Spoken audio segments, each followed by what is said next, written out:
traveling through another dimension. A dimension not only of sight and sound, but of mind. A journey into a wondrous land whose boundaries are that of imagination. Your next stop, the Twilight Zone.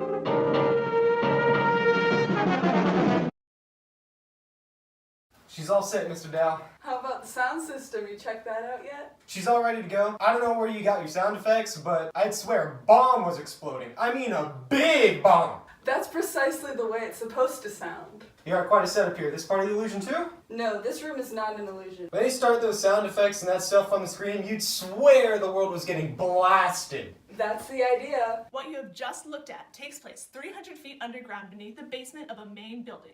It's owned and lived in by one Neil Dow. Mr. Dow is powerful, eccentric, and a prohibitionist. How powerful we can already perceive. How eccentric and against alcohol consumption we shall see in a moment, because all of you have just entered the Reformer Zone. Please come in. If you will sit down, make yourselves comfortable. Please sit down. How good of you to come, Colonel Hawthorne, Mr. Hughes, Mrs. Lansford. It's Dow, isn't it? Aren't you Neil Dow, the father of Prohibition? And you, Colonel, do you recognize me? I believe I do. Mayor of Portland, Maine. I am indeed. I recall it vaguely. I seem to recall something else, too. It's not surprising that it doesn't flood back to you. You had a few too many drinks one night and decided you were to destroy my property. Well, yes, I do somewhat recall. You declared that I was an ungodly man and had me fined. But what a wretched host I am to neglect the lady present. Mrs. Lansford, do you recall who I am? Of course I do. I don't forget my students. You flunked me, Mrs. Lansford, dressed me down before the entire class, called me names, humiliated me. Well, let me say this again. How good of you to come. How delighted you accepted the invitation. Invitation, the request I got, said it was a matter of life and death. Can I get you something? A glass of water, perhaps? Or a cup of ice-cold water? Mr. Hughes, how do you take your water? What about you, Mrs. Lansford? A nice cup of water? No thanks. Oh, how about you, Colonel? A glass of water, perhaps? I would appreciate if you made your point. But if I must say, I'd prefer something a bit stronger.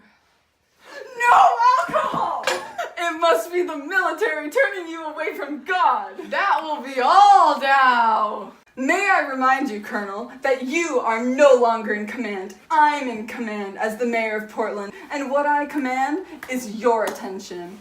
I called you three here to settle old scores, but we'll do it in order. My dear old school teacher shall begin pitting all her wits and instinct and knowledge against captive children. All right, Neil, let's talk about your humiliation. Mr. Dow was caught trying to write an unconstitutional law, like the Maine Law of 1851, which would later outlaw the consumption and sale of alcohol. How right you are, Mr. Dow, that I stood you up on your feet in front of the entire class and told you for what you really are. But no room was there then, Mrs. Lansford, for an amount of compassion, for an iota of sympathy for the poor family torn apart by the devil's drink. Mr. Dow, I've dealt with frightened and desperate people all my life, but neither sympathy nor compassion can be handed out wholesale. The recipient must be worthy of them, and you never were.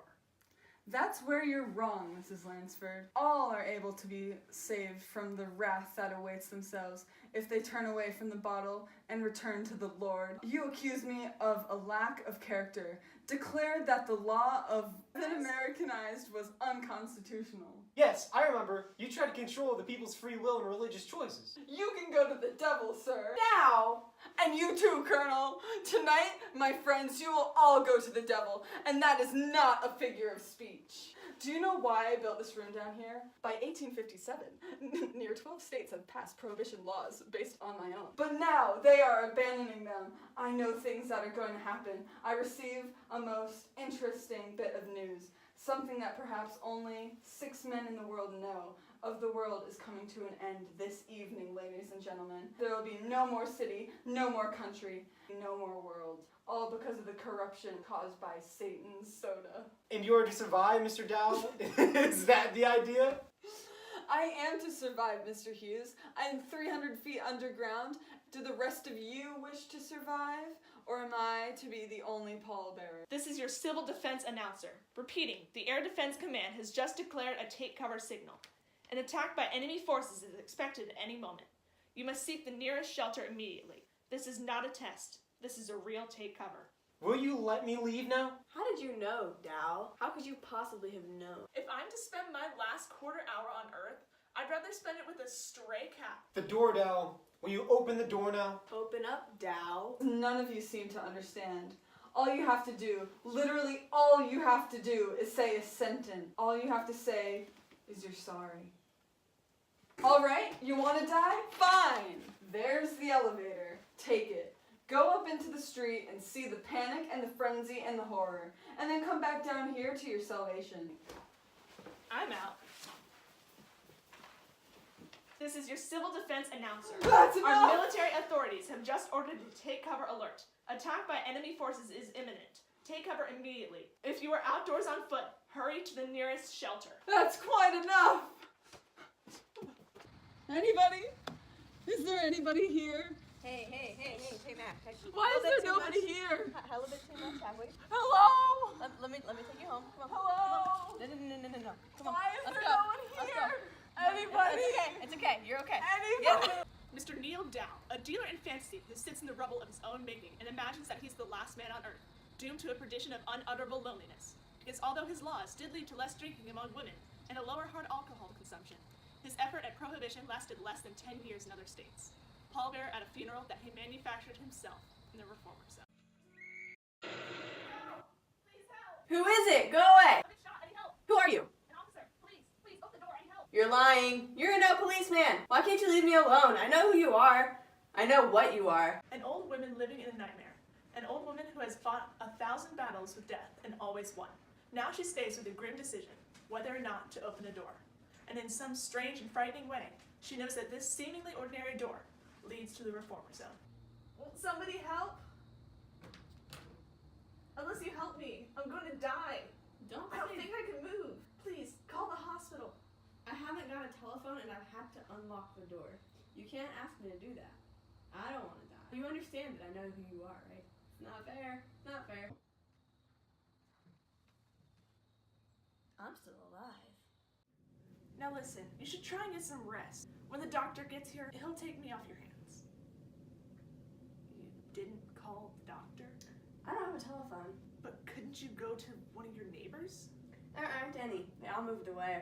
And then, even if I could call a doctor somehow, I couldn't take a chance and let him in. Don't you see? Mr. Death. I know he's still out there. He's trying to get in. He comes to the door and knocks. He begs me to let him in. He claimed to be a contractor hired by the city. I know who he was. He said the building was condemned, that I'd have to leave. I kept the door locked, and he went away. He knows I'm on to him. Mr. Death? Is that a person? Like you and me? I know it sounds crazy, but it's true. I know it's true. I've seen him in crowds. I've watched for him. Every time someone I know died, he was there. Once, he was a young soldier, a salesman, a taxi driver, someone you wouldn't take notice unless you were watching. I wondered why I could see him and that no one else could. Then I knew. It was because I was getting older and my time was coming. Alright, but if you knew what he looked like, why be afraid? You could avoid him. Because his face is always different, I couldn't be sure. How about when you go out? Couldn't he touch you then if you wanted to? I never go out. Never?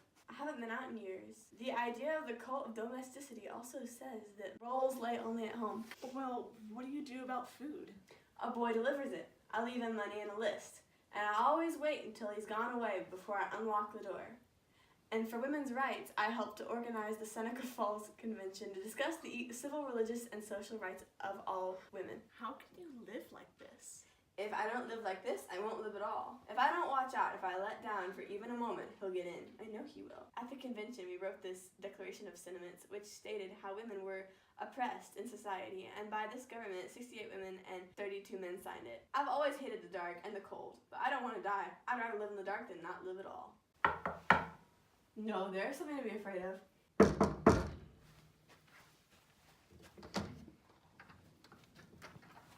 I'm sorry, lady. Easy, lady. Just lie quiet till you get your strength back. And still I live. I don't get no pleasure out of busting in doors. I've got a crew and equipment coming in an hour. Pull this tenement down. It's long overdue. I'm surprised it's still standing. And you're really not Mr. Death. Well, I don't know what you're talking about. All I know is I got a contract to demolish this row of buildings. You want me to leave the house? Go outside? I can't. You were notified months ago, right? I'm just trying to do my job. These buildings were condemned by the city, and I'm the one who's got to tear them down.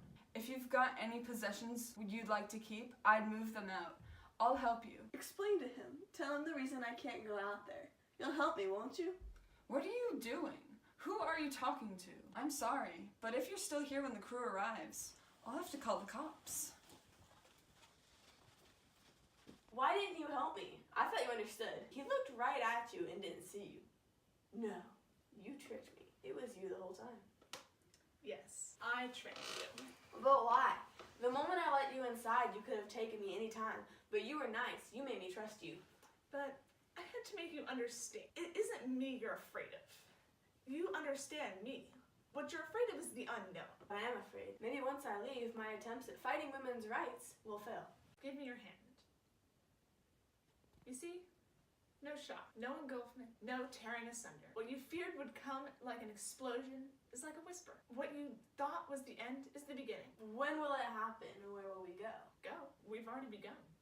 There was an old woman who lived in a room and, like all of us, was frightened of the dark, but who discovered in a minute last fragment of her life that there was nothing in the dark that wasn't there when the lights were on. We talked of the work of Alfred Hausmann, born in what year, Mr. Graham? Sometime this century, I think. Close, Mr. Graham. Closer than usual. Alfred Edward Hausmann was born, Mr. Graham, in 1859. His death occurred at what year, Mr. Butler? Around 1900. No! Young Mr. Butler, you and Mr. Graham, one kindred spirits. You are a master of inexactness. Alfred Edward Hausmann died in 1936. This being the last afternoon of the semester and 3 days before the Christmas holidays, I think it behooves me to show at least a minute degree of compassion and let you out early.